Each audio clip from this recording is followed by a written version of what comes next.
제 아버지는 5대 종손입니다. 우리 집이 종갓집인데 대대로 독자였고 아버지는 종갓집 종손이자 장손이셨습니다.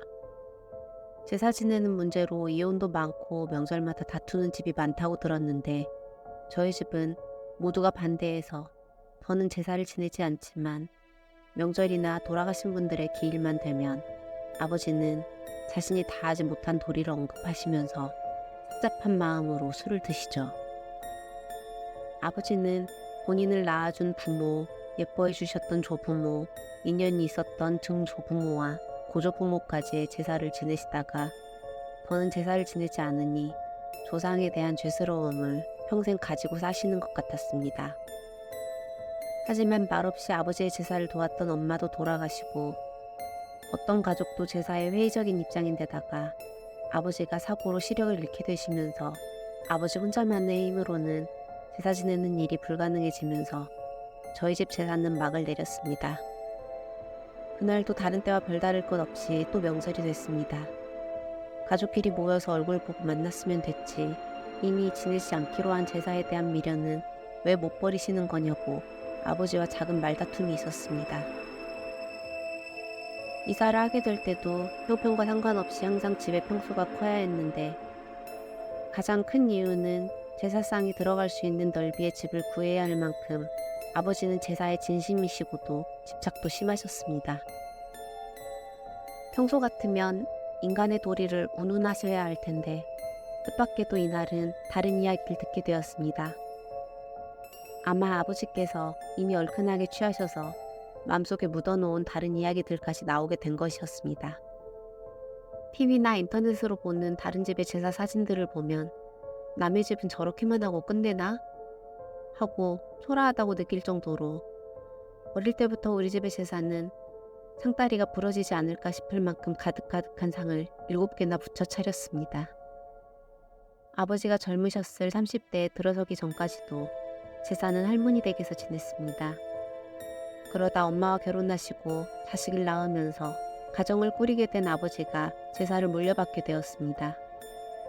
사실은 할머니 집이 작아져서 제사상이 다 들어가지 않아서 물려받게 된 것도 있죠. 아버지가 사회생활 초년이시고 가장으로서 아직 자리를 잡지 못한 상태로 지낸 첫 제사였다고 합니다. 월급도 작고 생활비는 빠듯한데 제사까지 지내려고 하니 상은 많은데 제기나 음식 장만 등 여러 가지로 돈이 드는 것이 빠듯하고 힘드셨다고 합니다. 형편이 되는 한에서 가까스로 상을 차리고 나니 먼 곳에서 친척들이 하나 둘 도착했습니다. 장손집에서 처음 물려받아 지내는 제사이기도 해서 평소에 왕래가 없던 친척들까지 다 발걸음한 정신없는 날이었습니다. 어른들이 하나둘 도착하시고 마지막으로 당숙내외가 도착하셨어요. 인사를 나누시고 제사상을 차려놓은 곳으로 들어섰는데 아버지와 엄마가 차린 상이 너무 초라했는지 당숙은 이따위를 지금 상이라고 차린 거냐고 노발대발 화를 내시더니 이미 지방까지 다 써서 붙여놓은 상을 엎어버리셨다고 합니다. 그리고 친척들 앞에서 이따위로 상 차리지 말라고 하시고는 그대로 차를 돌려서 돌아가셨답니다. 그분은 오래전부터 미술품 수집과 판매를 주로 하시고 미술관 일을 하신다고 들었는데 고가의 병풍이나 사치품들을 가끔 선물로 보내실 만큼 돈이 많으셨대요.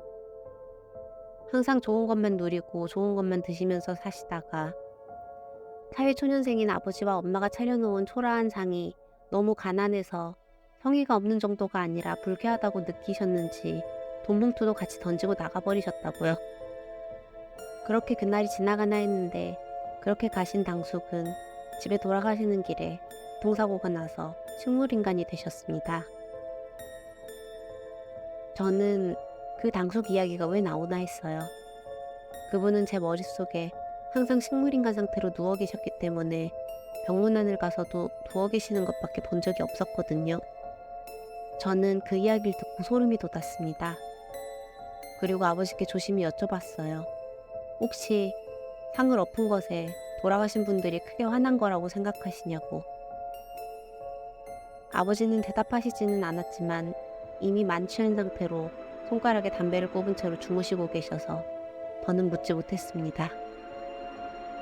사실 제가 어렸을 때 처음 코마 상태로 마주했던 당숙은 지금까지도 혼수 상태로 누워 계십니다.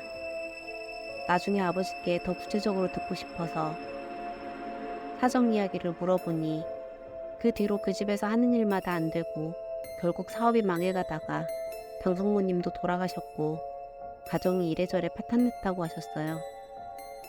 제사가 옳은 것인지 사는 것에 맞춰 살고 마음으로라도 가끔 기리면 되는 것인지 저는 판단할 수가 없습니다.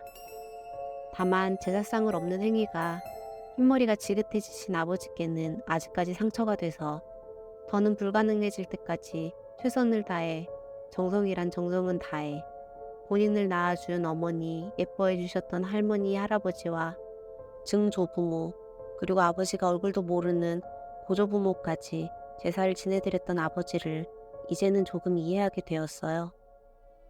죽어서 별 낯이 없다며 항상 제사를 지내지 못하는 자신의 처지를 한탄하실 때마다 이제는 별다른 소리 없이 조용히 들어만 드리고 있습니다.